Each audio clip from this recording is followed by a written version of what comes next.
The story is situated on another world different than Earth, the continent Terranor. There's a legend there that's been spread which says that once the king's heart burns and disappears, someone would come to this land, a being that transcends the fate of today's world. We're introduced to the Emperor of Terranor, whose name is Lusclan. He had tried to sacrifice his 5 sons, 7 daughters, and 19 nobles' friends in order to invoke the god of the other world that the prophecy talks about. However, when the alleged god finally appears, he's disappointed and says he's been losing his time looking for him. It turns out he looks just as a commoner. The invocation had brought a normal 10-year-old kid from the earth and, furious, the emperor demands they take him away from his view immediately. The kid had just arrived to a new world and he had been already expulsed of this odd and new land. We're now at the Luclanium castle and see how the emperor sees the kid fighting a monster he had invoked from another world to defend himself against him. We see the protagonist manages to fight and defeat it very quickly, making the emperor mad. The kid explains to him that the reason why beings from other worlds like that monster were so shy is because the laws of this world don't apply to them, and that he was another being from other world he had invocated.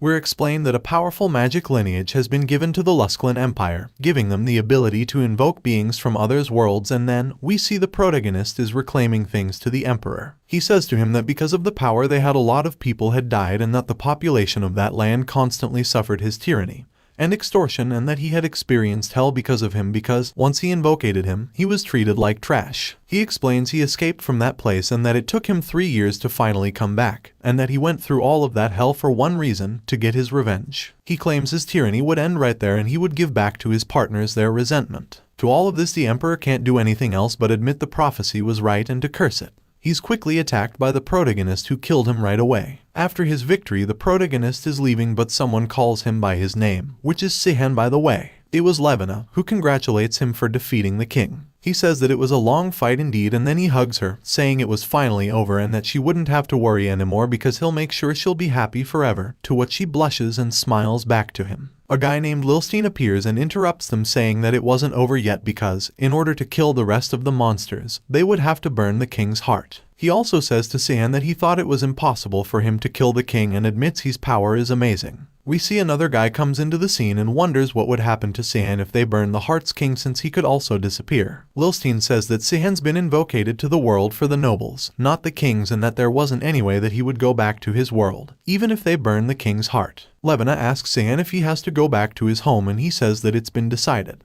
that because of the colleagues who fight with him, his friends, and the love of his life, he would stay.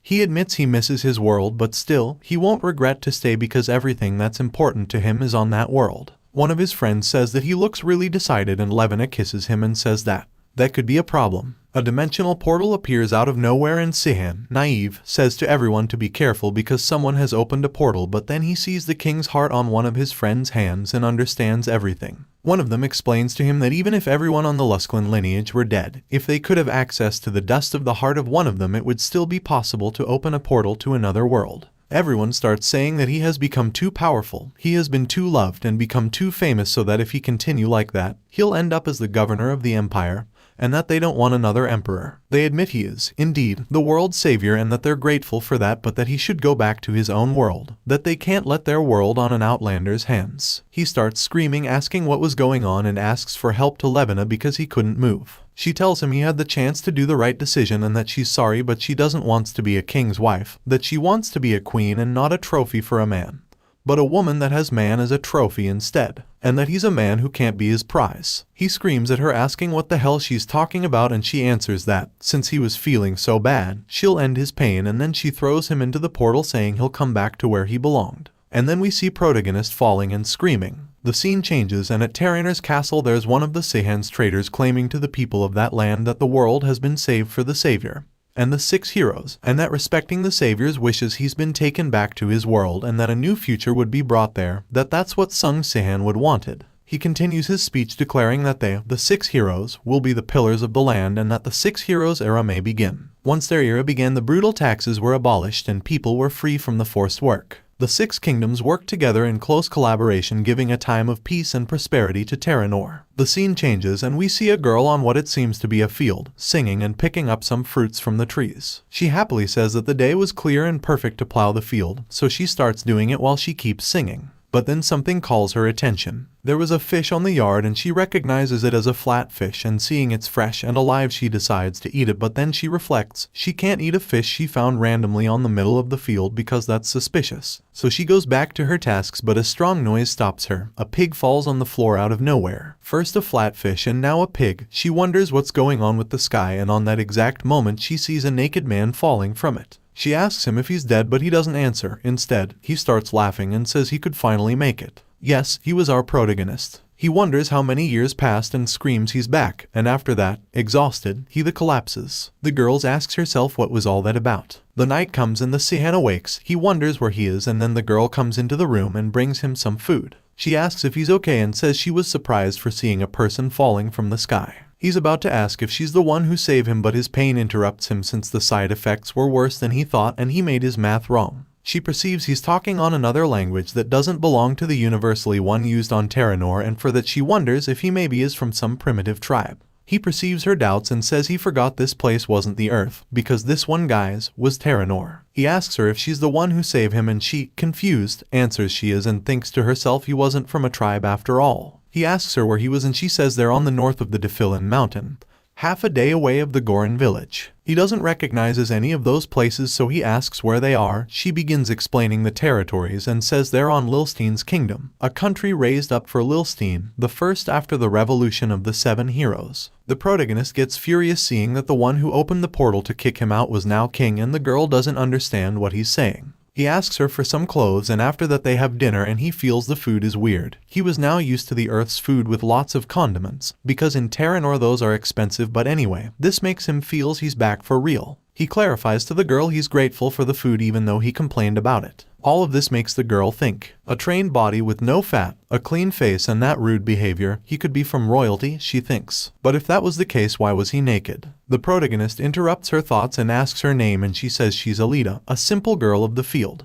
He asks if now they call swordsmen like girls field because she looked very well trained. She asks him how he knows, to what he says that he has a premonition or something, hard to explain. She confesses she is a swordsman, but because she was free she doesn't have to serve any king, so she's basically unemployed. That's why she usually cultivates, because she doesn't have anything else to do. Then he asks her what is her relationship with the king Lustenad, to what she seems surprised. She suddenly changes her mood, takes a knife and tries to attack him, but he disappears, and before she can notice he's already behind her, telling her he didn't ask to fight. She asks him how he managed to get there and attacks him again, but he manages to dodge it. So then she thinks he could be a swordsman too. While she's still attacking, he tells her he's not willing to fight with her, that he only wants to talk, but she, seeing how strong he is, decides to try even harder and starts attacking with great speed. Seeing this, he tells her she wasn't as chill as she seemed, but that he can see she has a good heart since she's aiming to his shoulders, what means she's not planning to kill him. While he's telling her this, he stops an attack with a wooden spoon, what surprises her, and he, taking advantage of her distraction, defeats her, leaving her on the floor. She admits her defeat and asks, shocked, who he was. He answers his name is Sung Sihan, from the Earth. When she hears his name, he realizes who he was, the savior of the other world. He acts surprised that they didn't forget about him, and he says he understands why she attacked him since he asked about her tyrant king, but that he was only asking for curiosity, so she didn't have to respond.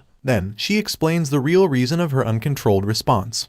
She says her full name is Eliders Bella Lustand Lusklin. It turns out she was Luskin's daughter. We now see some of her memories. Once the 6 heroes began their new kingdom, they sent to kill everyone that was related with the emperor because they couldn't allow the emergence of a second emperor. Serafina, Eliders' mom, asked for a guard called Karen to take care of her daughter, and this one promised he would protect her with his life and honor. She explains Karen, her bodyguard, cared a lot about her and raised her as best as he could on a remotely place. With nothing around, he taught her how to fight and all. She says that from that moment they've been living there, but sometimes they have to go to the closer population to pay a fee, and that they're always out of money after doing that. He asks her if is that why she lives hiding, and that he couldn't believe she was the daughter of the crazy emperor, his enemy. But she doesn't care he is, because she doesn't have any kind of feeling for him. The crazy emperor is now dead, but people is still scared that another one would emerge because the ones who has the emperor's blood can open the doors to others' worlds. That's why they keep looking for the emperor's family, and she thought he was one of those people looking for her, that he was going after the family of the crazy emperor. He says if that's the case she was too lazy, she could have tried to convince him she wasn't. And seeing she's kind of sad, he tries to cheer her up, saying that even if things were hard for her, there was people like him who would suddenly fall from the sky. Seeing that childish behavior, she asks if he's sure he's the savior of the world, and that she heard that after killing the emperor, he had come back to his world, and asks how he managed to come back and why was he naked.